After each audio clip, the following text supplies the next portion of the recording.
তারা কান্দে মুজাদ্দেদ হয়ে কোরআনের পাখি, আর আমরা কত আনন্দিত আর কত তামাশায় ব্যস্ত। ঠিক কি ঠিক না?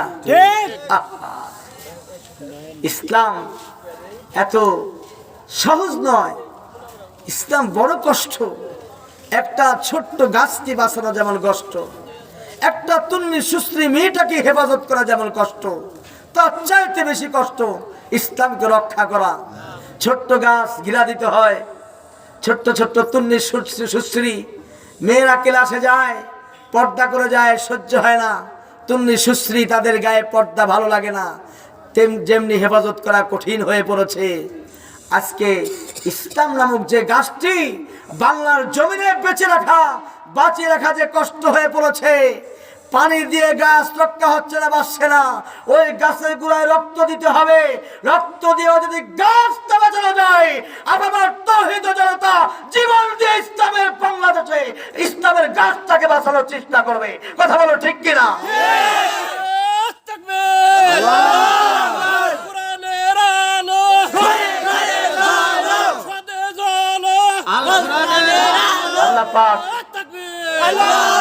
আল্লাহ পাক এই কোরআনের আলো কোথায় জ্বালাতে হবে আল্লাহ কোরআনের মধ্যে বলে দিয়েছেন, আল্লাযীনা ইম্মাক্কান্নাহুম ফিল আরদ আকামাস সালাহ ওয়া আতাজ যাকাহ ওয়া আমারু বিল মা'রুফ ওয়া ইয়ানহাউনা আনিল মুনকার। কোন গালবো করছি না, কাল্পনিক কোন কথা বলছি না। আল্লাহ পাক বলছেন আল্লাযীনা, যাহারা হরফে ইস্তেলাত। এখানে মানুষ আছে মনে করেন 100 বা 200 বা 500 বা 1000। এই মানুষের মধ্যে যখন আলাদা করে কোনো বিশেষ বিশেষণ দিয়া আলাদা করা হয়, তখন বলা হয় আল্লাযীনা। এই জন্য আল্লাযীনা যাহারা, এই বাংলাদেশের মধ্যে মুসলমান আর মুশরিক ইহুদি নাসারা সব মিলে আছে 18 কোটি মানুষ। তার মধ্যে আছে 85% বা 90%, 90% মুসলমান আছে, বাদ বাকি 10% আছে অন্য জাতিরা। ঠিক কিনা?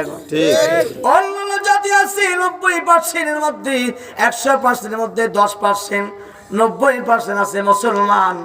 বলুন তো দেখি 90% মুসলমান, তাদেরকে গিয়া যদি ঘরে দাঁড়ায় বলেন তুমি মুসলমান না তুমি নাস্তিক, মুসলমান না তুমি মুশরিক, মুসলমান না তুমি কাফের, বলুন তো দেখি হাজী সাহেবের ছেলেও তো নাস্তিকের মতো হয়ে গেছে, ওই একজন মাওলানা সাহেবের ছেলেও তো একটা নাস্তিক হয়ে গেছে।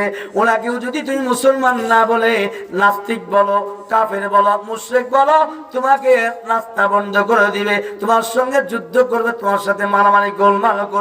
90% মুসলমানের দেশে আল্লাহ পাক বলছে আল্লাযীনা ইম্মাক্কান্নাহুম ফিল আরদ, এই জমিনের মধ্যে 90% মুসলমান আছো।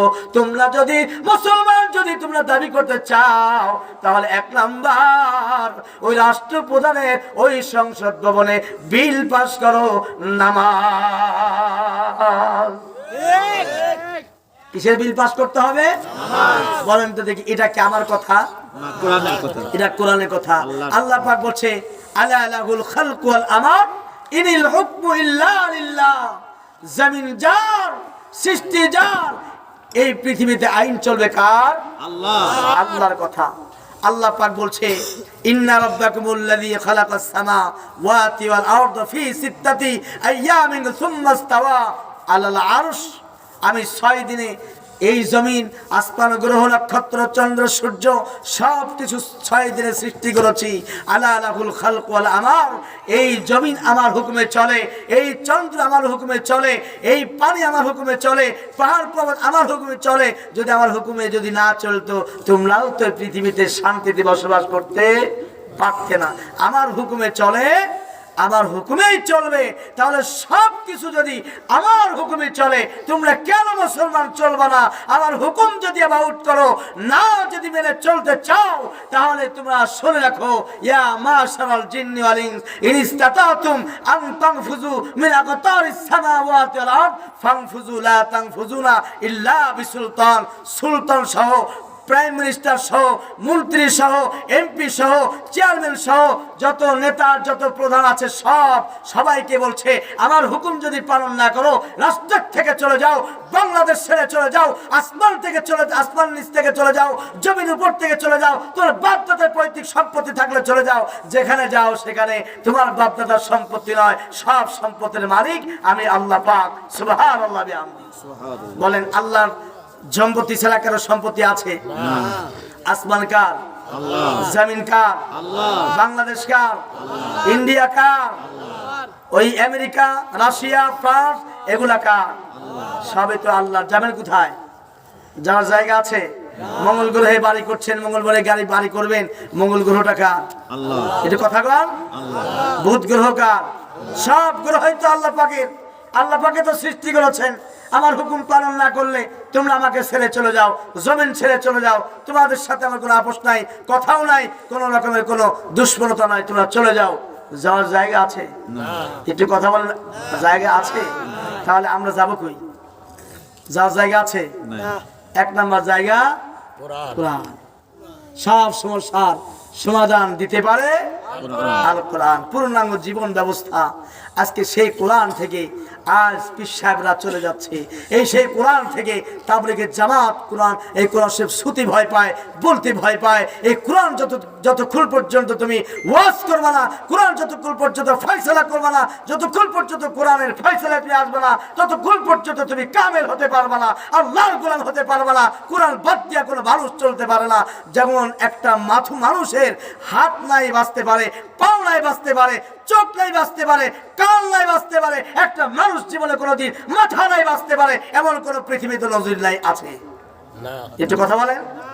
ঢাকাতে আপনি 2 কোটি 1.5 কোটি মানুষের বাস, সেখানে 1 লক্ষ 2 লক্ষ মানুষ আছে যার 2খানা হাত নাই, 1 লাখ মানুষের আছে 1খানা হাত নাই, আপনার 30,000 লোকের আছে 2খানাই চোখ নাই, 15,000 লোক আছে 1খানা চোখ নাই, 1খানা আছে। এরকম অনেক রকমের জিনিসের অঙ্গহানি আছে, বিকলাঙ্গ আছে, এরকম প্রতিবন্ধী আছে। একটা মানুষকে দেখান, একটা মানুষ বেঁচে আছে, তার এই গলার উপরে, কাঁধের উপর থেকে মাথা, এই মুন্ডাটা নাই, একটা মানুষ বেঁচে আছে কেউ বলতে পারবে? মুসলমান কোনোদিন কোরআন ছাড়া চলতে পারে না, মুসলমান কোনোদিন কোরআন ছাড়া চলতে পারে না, মুসলমানের সংসার কোরআনের সংসার ছাড়া চলতে পারে না। ওইখানে বসে বসে যারা তামাশা করে আর ওই 28 নাম্বার খাটায়, ওই মমতাজ গান করে করে সময় কাটায়, এর জবাবদিহিতা আল্লাহর কাছে একদিন করতে হবে। সেদিন তোমাদের জাহান্নামের দরজা খোলা, ডাইরেক্ট জাহান্নামে যেতে হবে, জান্নাতের গন্ধ পাবে না, জান্নাতের গন্ধ পাবে না। এটা আল্লাহ পাক কোরআনের মধ্যে বলে দিয়েছে।